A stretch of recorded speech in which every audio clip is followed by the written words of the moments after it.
ሰላም ጤና ይስጥልኝ።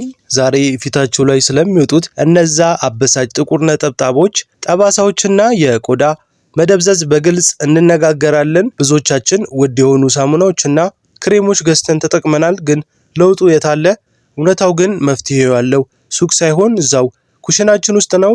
ዛሬ በጤና ማህደር ቻናላችን በሚገርም ፍጥነት ቆዳችሁን የሚያጠሩ ፊታችሁ ላይ ያለውን ግሎ የሚመስሉና በሳይንስ የተረጋገጡ ተፈጥሯዊ ሚስጥሮቹን ይዤላችሁ ቀርብ ያለው። ወደ ዋናው ነጥብ ከመግባቴ በፊት ግን እንደዚህ ያሉ በምርመራ የተደገፉና የጤና ማህደሩን የሚያበለጽጉ መረጃዎች ሁልጊዜ እንዲደርሷችሁ አሁኑኑ ሰብስክራይብ በማድረግ የደወል ምልክቷን መጫን እንዳትረሱ።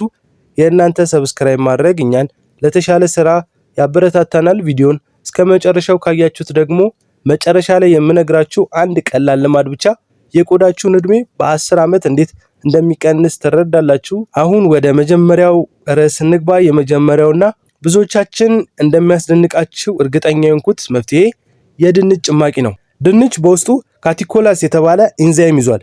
ይህ ኢንዛይም ቆዳችን ላይ ያሉ ጥቁር ነጠብጣቦች፣ የፀሐይ ቃጠሎና የብጉር ጠባሳዎች በተፈጥሯዊ መንገድ የማቅለምና የማጥፋት ከፍተኛ አቅም አለው።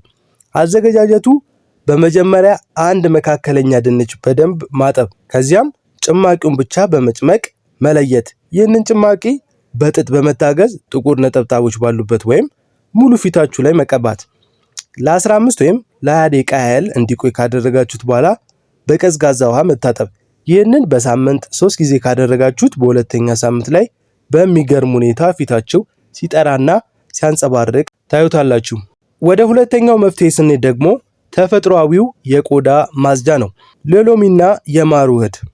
ሎሚ በውስጡ ከፍተኛ የቫይታሚን ሲ እና ሲትሪክ አሲድ አለው። ቆዳችን ላይ ያሉ የሞቱ ሴሎችን በማስወገድ አዲስና ንጹህ የቆዳ እንዲተካ ያደርጋል። ማር ደግሞ ተፈጥሯዊ እርጥበት ስለሚሰጥ ቆዳችን እንዳይደርቅና እንዳይሸበሸብ ይከላከላል። አጠቃቀሙ ደግሞ ግማሽ የሻይ ማንኪያ የሎሚ ጭማቂ ከአንድ የሾርባ ማንኪያ ንጹህ ማር ጋር በደንብ መቀላቀል። ከዚያም ፊታችሁን ታጥባችሁ ካደረቃችሁት በኋላ ውህዱን መቀባት። ለ10 ደቂቃ ብቻ ካቆያችሁት በኋላ ለብ ባለ ውሃ መታጠብ። እዚህ ጋር አንድ ትልቅ ማስጠንቀቂያ የምሰጠው ሎሚ ለሁሉም ሰው ቆዳ ስለማይስማማ ለዚህ መጀመሪያ እጃችሁ ላይ መሞከር እንዲሁም ይህንን ውህድ ከተጠቀማችሁ በኋላ ፀሐይ ላይ በቀጥታ አለመውጣት ነው። ምክንያቱም ሎሚ ቆዳችን ለፀሐይ ብርሃን ይበልጥ ተጋላጭ እንዲሆን ስለሚያደርገው ማታ ላይ ብትጠቀሙት ይመረጣል ማለት ነው። አሁን ደግሞ መግቢያ ላይ ቃል ወደ ገባውላችሁ ትልቁ ሚስጥር ደርሰናል። ቆዳችን የውስጥ ጤንነታችን መስታወት ነው። የፈለገ ውድ ክሬም ብንቀባው ሰውነታችን ውስጥ በቂ ውሃ ከሌለ ቆዳችንን ያደርቃል ወይም ይሸበሸባል። እንዲሁም ያለ ዕድሜ ያረጀን ያስመስለናል። በቀን ቢያንስ ከ2 እስከ 3 ሊትር ውሃ መጠጣት ቆዳችን በራሱ ጊዜ መርዞቹ አስወግዶ እንዲያንጸባርቅ ያደርጓል። ይህንን ለ30 ቀናት ብቻ አጥብቃችሁ ብትከላከሉ ቆዳችሁ ላይ የሚታየው ለውጥ በ10 ዓመት እንደማደስ ይቆጠራል። ከውሃ ጋር ተጨማሪ 2 ነገሮች አስታውሱ። የመጀመሪያው ስኳር መቀነስ ነው። ስኳር በቆዳችን ውስጥ ያለውን ኮላጅን በመስበር ቆዳ እንዲለጠጥና እንዲሸበሸብ ያደርጋል። ሁለተኛው እንቅልፍ። በቂ እንቅልፍ ስንተኛ ቆዳችን ራሱ የመጠገን ስራ ይሰራል። ስለዚህ ለቆንጆ ቆዳ ውሃ መጠጣትን፣ ስኳር መቀነስ፣ በቂ እንቅልፍ የዘወትር ልማዳችን ማድረግ ተገቢ ነው ማለት ነው። እንግዲህ የዛሬው የጤና ማህደር መረጃዬ ይህንን ይመስል ነበር። የቆዳ ጤና ከውጪ ከምንቀባቸው ነገሮች በላይ ለራሳችን የምንሰጠው ትኩረትና የምናደርገው ጥንቃቄ ውጤት ነው።